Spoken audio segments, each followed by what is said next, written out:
لیکن افسوس یہ کہ گزشتہ چند سالوں سے ہم دیکھ رہے ہیں کہ مسلمانوں کے ذہنوں میں یہ بات ڈالی جا رہی ہے کہ ایک ہی بیماری دوسرے کو لگ سکتی ہے، اور کورونا کے دنوں میں تو پھر وہ معاملہ ہی بالکل برعکس ہو گیا کہ جو مسلمانوں کا 1450 سال کا عقیدہ تھا، پکا عقیدہ تھا، ایمان تھا، یقین تھا کہ بیماری اللہ کے حکم سے لگتی ہے، کسی کے ساتھ کھڑے ہونے سے، ملنے سے، سلام لینے سے بیماری نہیں لگتی، اس عقیدے کو توڑ دیا گیا، اور خاص طور پر مسجد میں اور نماز کی حالت میں بھی ہمارا یہ یقین کمزور کر دیا ہے بھی الگ الگ کھڑے ہو کہ اگر اللہ کے گھر میں بھی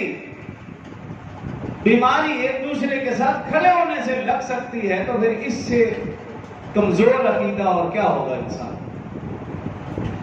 اس لیے کفار و مشرکین کی یا آج کے لوگوں کی